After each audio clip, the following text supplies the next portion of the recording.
Imagine, if you will, a March day in 1936. You're on US 119 coming north from Greensburg toward the town of New Alexandria.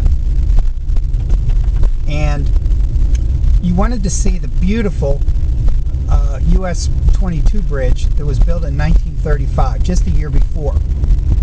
Now, this was right after the March 17th St. Patrick's Day flood in 1936.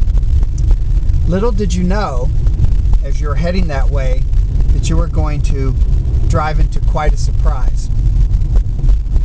Actually, the road we're on is still in its pristine, original concrete condition, as it was in 1936.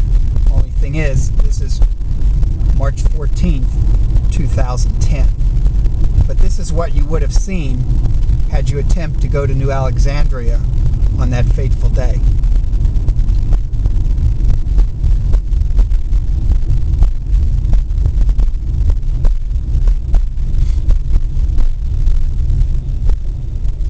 The water came raging through this town along the Loyal Hannah Creek.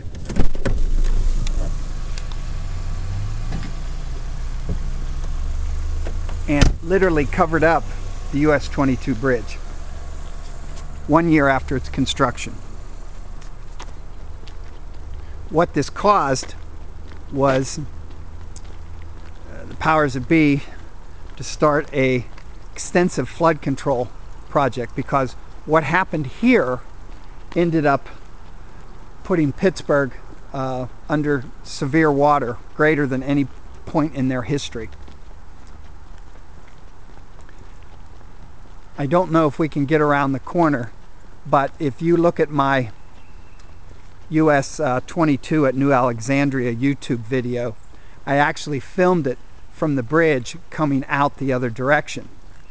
Just beyond here is the intersection of US 22 and 119. It's like a Y interchange, but I'm coming from a different direction here.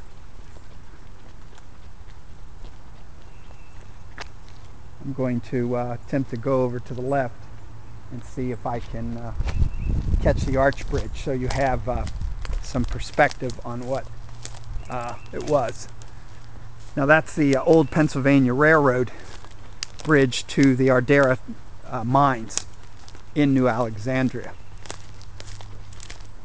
Come over to the side here. I think you'll be able to make out the bridge, so you can see how high it is, really.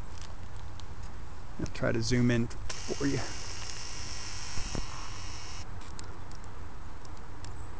You can just barely make it out, but you can see the water, how high it is on the arch.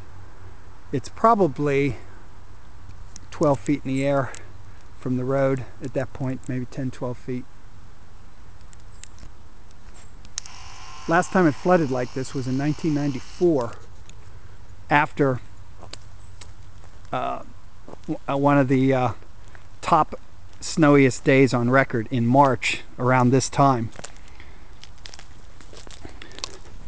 In April of '94, we had a flood like this. So it happens every 15 or 20 years or so.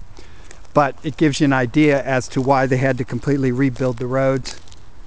And the Conemaugh Dam actually makes this a controlled flood. This is done on purpose to allow the water to slowly go through the dam so it doesn't rage down 30 miles into Pittsburgh. All this is considered floodplain now. Nobody lives here. But gives you an idea of the reenactment of the 1936 St. Patrick's Day flood.